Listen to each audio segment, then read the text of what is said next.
Bonjour, bienvenue à Arcade-moi ça. Petite capsule de brousse en ce moment, sans trop de flafla sur ma continuité à vouloir réexplorer tous les gros classiques du rétro gaming.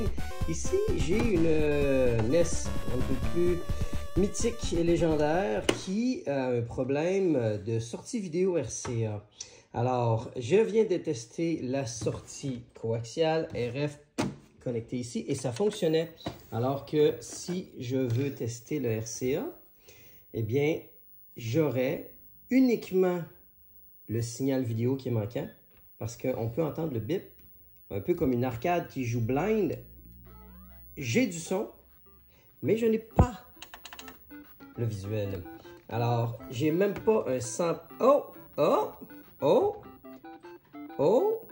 Hey, là, j'ai eu l'espace d'un moment. Oh!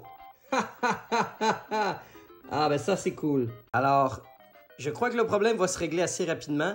On a clairement une soudure de cassé à l'intérieur.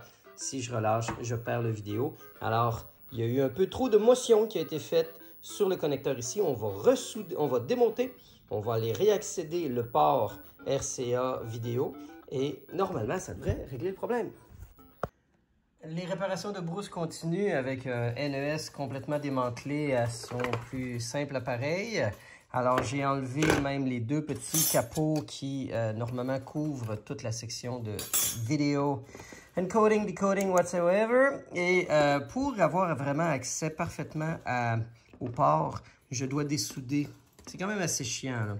Il faut dessouder les 4 tables de métal ici qui sont terriblement soudées sur le ground parce que j'ai envie d'aller au plus profond des choses.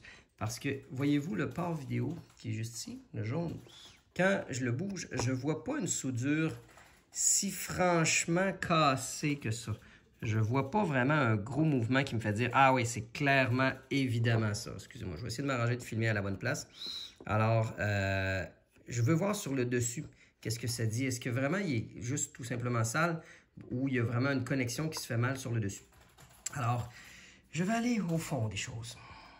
C'est sérieusement un très mauvais choix d'ingénierie électronique. Je comprends pas parce que tout ça, c'est pour souder les signaux vidéo qui se rendent dans notre petite boîte de conversion de signal ici, soit pour le RF. En fait, c'est aussi le power supply, c'est l'entrée. Et là, je peux enfin, à même d'enlever le petit capuchon ici, d'accéder à l'intégralité de la petite boîte. Alors, dis-moi pas qu'il y a encore quelque chose qui flotte, qui arrête, qui bloque. OK, bon. Alors, parce que là, je suis en train de me dire que tant qu'à être rendu là, je risque d'y faire un cap kit parce que les condensateurs qui sont ici ne sont pas très récents et peuvent être source de problèmes aussi pour le RCA qui est là. Alors, comme je suis, selon moi, une des rares personnes qui se rendent jusque-là, je vais en profiter pour faire un cap kit et ça va me donner aussi accès, en enlevant les condensateurs, à mieux diagnostiquer le problème de ce port-là et après ça, on réassemblera et on testera. Bon, alors c'est pas très long comme 4 kits, il y a juste 4 condensateurs à changer. Celui de 2200 farad ici est beaucoup plus court que l'original. Alors, le petit trou qui à l'origine nécessitait à faire passer celui ici. Alors, on parle donc d'un 2225. J'en avais en stock parce que, voyez-vous, j'ai une quantité assez considérable de condensateurs que j'ai bâtis comme collection au fil du temps.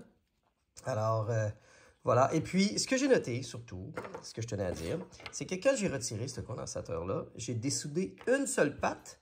J'étais à l'envers comme ça, j'ai dessoudé une patte et pouf, il est tombé tout de suite. Alors, ici, je crois que la soudure était cassée. Et quand je faisais un tordage avec le port, quand je priais un peu ma fiche, je faisais faire un micro-contact avec le PCB ici, sur la patte du condensateur qui était cassée. Alors, c'est vraiment mon diagnostic parce que sinon, j'ai regardé comme il faut l'intégralité du connecteur et puis franchement, c'est extrêmement simple. Alors, toute la capsule extérieure, il s'agit du ground, est connectée ici. Et puis, la tige intérieure, je suppose, on peut voir, mais elle vient en fin de compte se souder ici. Et la soudure était en excellent état. Il n'y avait aucune trace de bris ou quoi que ce soit. Et la continuité se faisait super bien là, sur la patte de la résistance avec laquelle elle fait contact. La petite résistance qui est juste là. Alors, ouais, c'était le condensateur qui était ici. Alors, j'ai bien fait de prendre le temps de retirer tout ça. Maintenant, c'est maintenant le temps du réassemblage. Avant de tout revisser, parce qu'il y a quand même une quantité assez certaine de vis à remettre, les condensateurs que j'ai enlevés. Aussi, vous verrez que j'ai repris goût à réutiliser la tresse à dessouder pour enlever ça. Bref, avant de tout revisser, je voulais faire un test, voir si ça fonctionnait bien. Et puis, je mets le jus.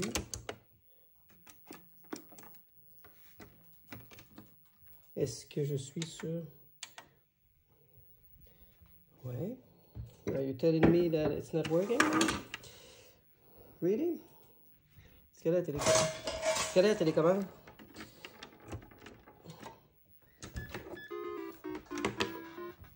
Sérieux? Ok, mon problème est encore présent. Si j'appuie... Ok, fait que j'ai fait mon swap de condensateur et tout, mais j'ai encore un problème de contact. Puis on dirait que ça vient carrément de la fiche parce que voyez-vous, là, je viens de tourner. Je viens simplement de tourner mon câble et ça apparaît. Alors, j'ai l'impression que c'est juste la fiche ici qui marche plus depuis le début. Ça se pourrait-tu? J'ai pris un autre fil pour le fun et c'est le même problème. Alors, il y a clairement de quoi ici à l'intérieur qui fait en sorte qu'il y a beaucoup de difficultés à aller chercher le ground. Alors, c'est vraiment physiquement le port qui est défectueux. OK, je l'avoue que celle-là m'a échappé.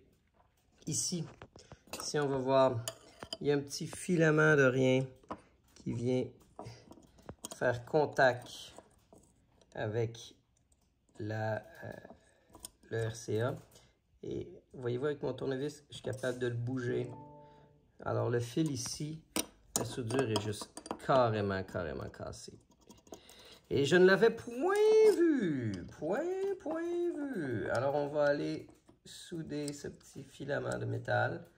Mais, on s'entend à faire un petit changement de cap kit. Après 40 ans, c'est toujours le bienvenu. Bon, moment décisif. S'il y en a qui se le demandent pour de vrai, oui, je fais ça vraiment live. Alors, j'ai ressoudé le fil, j'ai réassemblé le connecteur et tout. J'ai pas ressoudé tout de suite les petites pattes au cas où, parce que ça fait déjà 2 fois que je le défais. Mais normalement, oh yeah, first try. Sans forcer, ça veut dire rentrer direct.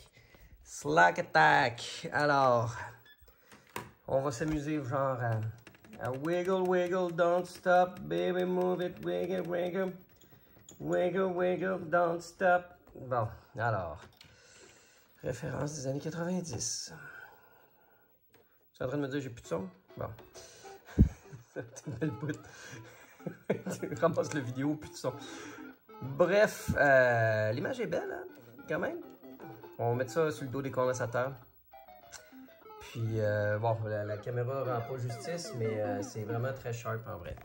OK, on réassemble. Récapitulatif, je vais essayer de faire ça court parce que j'ai presque plus de place sur mon téléphone. Alors peut-être que tout va se terminer avec un gentil fade-out doucement en vous disant merci d'être à l'écoute, abonnez-vous, partagez, likez, faites tout ce qui s'ensuit. Mais on va jouer un peu à Super Mario, qui est selon moi encore et toujours le meilleur platformer 8 bits qui a pu être fait, qui est un chef-d'œuvre à beaucoup de points de vue, tellement souvent imité, mais les développeurs savaient juste pas qu'est-ce qu'il fallait qu'ils imitent. Il fallait imiter avant tout un plaisir réel à simplement contrôler le personnage. Juste la manipulation de Mario, elle est parfaite. C'est pas quelque chose qu'on a vu souvent, c'est des micro-détails, la manière d'aller à gauche, à droite, le saut en hauteur, la façon qu'on peut contrôler notre saut, la façon qu'on peut appuyer sur un bouton pour sprinter, c'est ce qui fait le plaisir. Et après ça, par la suite, on n'a pas besoin de se casser trop la tête sur Ben oui, c'est toujours agréable, un très bon level design, mais ça peut excuser des level design plus sommaires si au moins on a du plaisir à simplement contrôler notre personnage. Quand je disais une mauvaise ingénierie tantôt à propos du board de décodage vidéo, c'est bien fait, c'est solide, c'est robuste, mais d'un point de vue technicien qui parfois peut avoir besoin de travailler là-dedans, c'est juste terriblement chiant et difficile. Et j'avais écouté une vidéo qui montrait qu'il fallait passer par cette étape-là pour travailler dans la zone audio-vidéo. Et le gars de la vidéo n'a même pas défait le PCB comme moi je l'ai fait parce qu'il disait que c'était trop de la merde. Et c'était en effet particulièrement très chiant. Et je voulais quand même me taper le boulot pour vraiment être en connaissance de cause.